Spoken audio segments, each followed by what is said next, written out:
They RTV app వార్తల్ని క్షణాల్లో చదివే అవకాశం ఉంటుంది. ఒక న్యూస్ పేపర్, ఒక టెలివిజన్ ఛానల్ మీ చేతుల్లో ఎప్పుడు ఉంటాయి. ఎస్సీ వర్గీకరణ కమిషనర్ ఈరోజు నల్గొండ జిల్లా కలెక్టర్ కార్యాలయానికి వచ్చిన పరిస్థితి కనపడుతుంది. వారి నుంచి కూడా ఎస్సీలకు సంబంధించిన వివిధ సంఘాలకు సంబంధించి కూడా అతను అర్జీలు కూడా స్వీకరిస్తున్నటువంటి పరిస్థితి కనపడుతుంది. మనం చూస్తున్నాం ప్రస్తుతం నల్గొండ జిల్లా కలెక్టరేట్లో కూడా లోపల ఎస్సీ కమిషనర్ గారు కూడా వీరందరూ కూడా ఆ వినతి పత్రాలు ఇచ్చి కూడా బయటికి వచ్చిన పరిస్థితి ఉంది. ప్రస్తుతం వారితో ఉన్నారు, కొంతమంది ఉన్నారు. వారితో కూడా మాట్లాడించే ప్రయత్నం చేద్దాం. సార్ చెప్పండి, మొత్తం కూడా ఎస్సీ వర్గీకరణ మీద కమిషనర్ వచ్చారు, మీరు అప్పీల్ చేశారు, లోపల ఏం జరిగింది? సార్, నా పేరు తల్లమల్ల హసేన్. నేను పూర్వ ప్రభుత్వ న్యాయవాదిని, మాలమానాడు రాష్ట్ర అధ్యక్షుడిని. ఇప్పుడు కమిషన్ వారికి నేను మా రాష్ట్ర కమిటీ తరఫున ఒక 12 అంశాలతోని నేను ఒక రిప్రజెంటేషన్ జరిగింది. ముఖ్యంగా ఏంటంటే ఈ యొక్క సుప్రీంకోర్టు జడ్జిమెంట్ ఏదైతే వచ్చిందో దాన్ని పార్లమెంట్లో చట్టం తీసుకురావాలని మేము కోరుతున్నాం. ఎందుకంటే సుప్రీంకోర్టు జడ్జిమెంట్ కాదు, ఒక రికమెండేషన్స్, కానీ దాన్ని పార్లమెంట్లో చట్టం చేసి అన్ని రాష్ట్రాలకు మేము అధికారం ఇస్తున్నాం చెప్తే అది ముందు పడే అవకాశం ఉంటుంది. అదొక ప్రయత్నం చేసినాం. ఇంకోటి ఏంటంటే ఈ 75 సంవత్సరాల స్వాతంత్ర ఉద్యమంలో ఎస్సీ కులాలు కానీ ఎస్టీ కులాలు కానీ సాంఘికంగా, ఆర్థికంగా, రాజకీయంగా ఏ విధంగా అభివృద్ధిలోకి వచ్చారు ఒక శ్వేతపత్రం విడుదల చేయాలని చెప్పి కోరుతున్నాం. ఇంత వెనుకబడిన కులాలు ఎస్సీలలో 59 కులాలు ఉన్నాయి. ఈ 59 కులాల్లో కేవలం ఒక 7, 8, 10 కులాలు తప్పించి మిగతా కులాలు అక్కడ ఎక్కడ ఏం చేస్తున్నారు, వాళ్ళు ఏ జీవనం చేస్తున్నారు అనేది ప్రభుత్వం దగ్గర సమాచారం లేదు, మా దగ్గర కూడా సమాచారం పెద్దగా లేదు. అంటే వీళ్ళందరూ అత్యంత వెనుకబడిన కులాలను అభివృద్ధి తీసుకురావడంలో మాలమాడు హర్షిస్తుంది. నా పేరు కట్టెల శివకుమార్ అండి. ఎస్సీ ఎస్టీ విద్యార్థి సంఘం తెలంగాణ రాష్ట్ర అధ్యక్షుడిని, అడ్వకేట్. ఈరోజు మా ఎస్సీ ఎస్టీ విద్యార్థి సంఘం పక్షాన కమిషన్ గారికి విన్నవించడం ఏంటంటే, ఈరోజు మన ఎస్సీ జనాభా శాతం మరి 26% జనాభా ఉంది కావున మరి 25% జనాభా శాతం ప్రకారం మాకు రిజర్వేషన్ పెంచాలని, అదేవిధంగా మరి ఎస్సీలో ఉన్న 58 ఉపకులాలకు అని బేడ, బుడగ, జంగాల్, కోయ అన్ని ఉపకులాలకు కూడా సమానంగా రిజర్వేషన్ అందే విధంగా ఏబిసిడి వర్గీకరణ చేయాలని. ఎందుకంటే దారిద్ర్య రేఖ దిగువన ఎంతోమంది కేవలం 5-6 కులాలే తప్ప చాలామంది 50 ఉపకులాలు ఈరోజు ఉద్యోగాలు చేయలేని పరిస్థితి కావున అందరికీ సమన్యాయం చేసి వర్గీకరణ వెంటనే ఇంప్లిమెంట్ చేయాలని, అదేవిధంగా దామాషా ప్రకారం కూడా మా జనాభా పెరిగిన జనాభాకు అనుగుణంగా రిజర్వేషన్ శాతం పెంచాలని ఈరోజు కమిషన్ గారిని విన్నవించడం జరిగింది. అది నా పేరు తలారి రాంబాబు, ధర్మ సమాజ్ పార్టీ ఉమ్మడి నల్గొండ జిల్లా తరఫున కమిషన్ గారికి రిప్రజెంటేషన్ ఇవ్వడం జరిగింది. తెలంగాణ రాష్ట్రంలో ఎస్సీ జనాభా 70% ఉన్నటువంటి మాదిగ జనాభాకు 10% రిజర్వేషన్లు కేటాయించాలని, 30% లోపు ఉన్నటువంటి మాలలకు 4% రిజర్వేషన్లు కేటాయించాలని, 1% లోపు ఉన్నటువంటి ఉపకులాలకు సంబంధించిన 1% రిజర్వేషన్లు కేటాయించాలని ఈరోజు విశారదన్ మహారాజ్ గారి ఆదేశాల మేరకు మరి రాష్ట్ర కమిటీ తరఫున, నల్గొండ జిల్లా ఉమ్మడి జిల్లా కమిటీ తరఫున వచ్చినటువంటి కమిషన్ గారికి ఈరోజు రిప్రజెంటేషన్స్ ఇచ్చి ఈ రిజర్వేషన్లని జిల్లాల వారీగా అమలు చేయాలనే అంశాన్ని కూడా దృష్టికి తీసుకుపోవడం జరిగింది.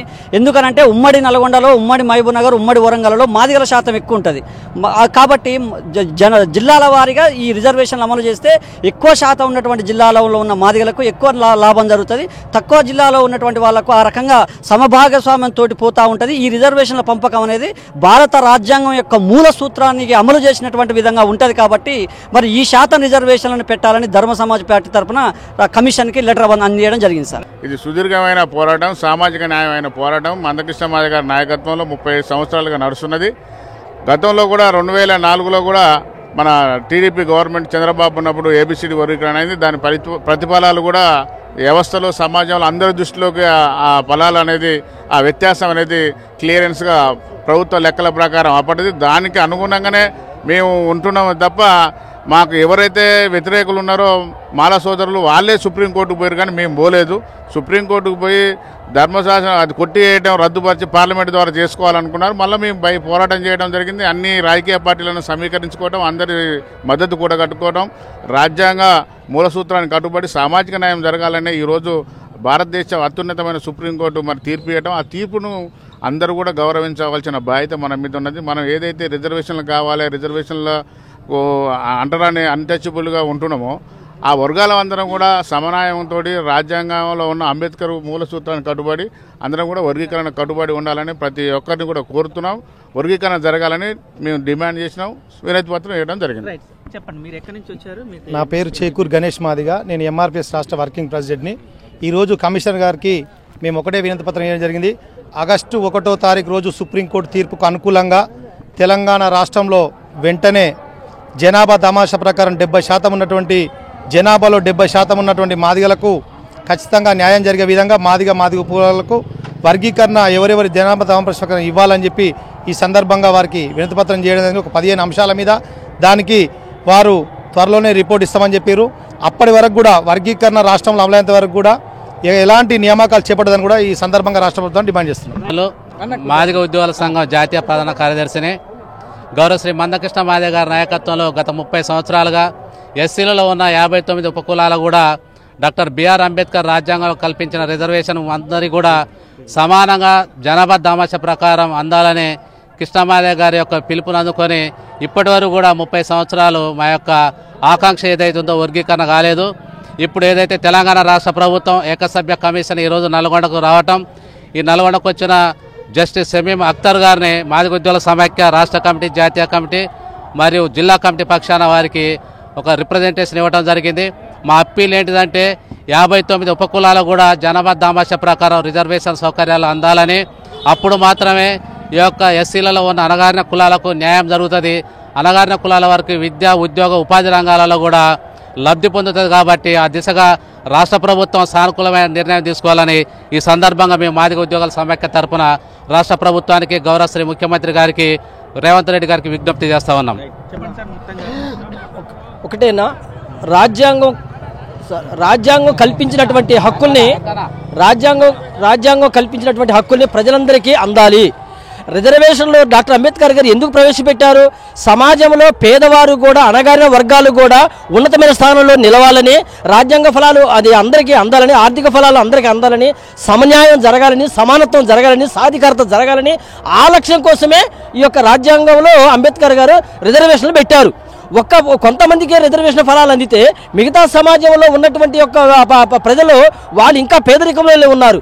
అలా ఉండకుండా ఉండాలంటే, అందరూ అభివృద్ధి చెందాలంటే, ఆ యొక్క రిజర్వేషన్ ఫలాలు అందరికీ అందాలంటే వర్గీకరణ దీనికి మరి పరిష్కారము.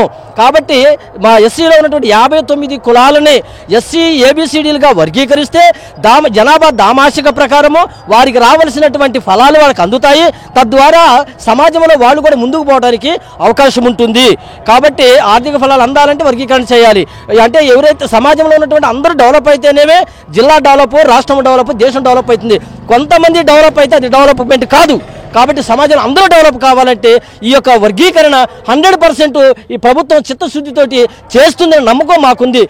మరి ముఖ్యమంత్రి గారి మీద కానీ, మరి ప్రభుత్వ పెద్దల మీద కానీ, అధికారుల మీద కానీ మాకు నమ్మకం ఉంది. ఎందుకంటే న్యాయం మా పక్షాన ఉంది, ధర్మం మా పక్షాన ఉంది. కాబట్టి వర్గీకరణ తప్పకుండా అవుతుందని మనస్ఫూర్తిగా తెలియజేస్తూ, మరి ఇది కోదాడ డివిజన్ పక్షంగా మీ అందరికీ ధన్యవాదాలు తెలియజేస్తూ, పాత్రికేయులకు కూడా ధన్యవాదాలు తెలియజేస్తున్నాను. Thank you. షమీం అఖ్తర్ గారికి, మరి ఏకసభ్య కమిషన్ చైర్మన్ గారికి మెమోరాండం ఇవ్వడం జరిగింది. మాదిగ ఎంప్లాయీస్ ఫెడరేషన్ రాష్ట్ర కమిటీ తరపునంగా మేము ఒకటే మా డిమాండ్, గత 30 సంవత్సరాల నుండి కూడా ఇంతకుముందు పెద్దలు మాట్లాడినట్టుగా మరి మాకు రావాల్సినటువంటి వాటా విషయంలో రాజ్యాంగబద్ధంగా మసులుకోమని సుప్రీంకోర్టు చెప్పడం జరిగింది. సుప్రీంకోర్టు తీర్పును అమలు చేయవలసినటువంటి బాధ్యత రాష్ట్ర ప్రభుత్వాల మీద ఉంది. అయినా కానీ రాష్ట్ర ప్రభుత్వాలు కాలయాపన చేయడం అనేది చాలా విడ్డూరంగా మేము భావిస్తున్నాము. ఎందుకంటే 80% పైన ఉన్నటువంటి రాష్ట్రంలో మాదిగల యొక్క గోడును ప్రభుత్వాలు పట్టించుకోకపోవడం చాలా సిగ్గుచేటైనటువంటి విషయం ఇది.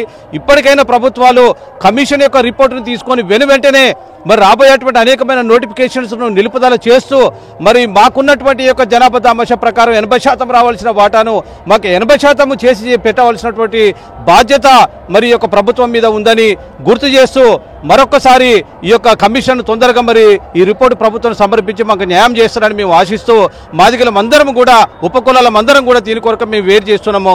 Thank you. గౌరవ ముఖ్యమంత్రి గారు దీన్ని మరి తొందరగా దీన్ని పరిష్కారం చేయాలని మేము విన్నవించుకుంటున్నాం. జై మాదిగ, జై మందకృష్ణ మాదిగన. మొత్తంగా మనం చూస్తున్నాం, ఎవరైతే ఎస్సీ కమిషనర్ కూడా వీరందరూ కూడా వినతి పత్రాలు ఇచ్చామని చెప్తున్నారు. ఏదైతే సమస్యలు ఉన్నాయో సమస్యలు కూడా పరిష్కరించాలన్న ఉద్దేశంతో కూడా మేము ఆ వినతి పత్రాలు ఇచ్చామని కూడా చెప్తున్న పరిస్థితి. కమిషనర్ కూడా సానుకూలంగా స్పందించాలని కూడా వీరు చెప్తున్న పరిస్థితి కనపడుతుంది. వీడియో జర్నలిస్ట్ కృష్ణతో అచ్యుత్, RTV, నల్గొండ. మరిన్ని వీడియోస్ కోసం ఛానల్ ని సబ్స్క్రైబ్ చేయండి. లేటెస్ట్ అప్డేట్స్ కోసం వాట్సాప్ ఛానల్ ని ఫాలో చేయండి. అండ్ లింక్ డిస్క్రిప్షన్ లో ఉంది.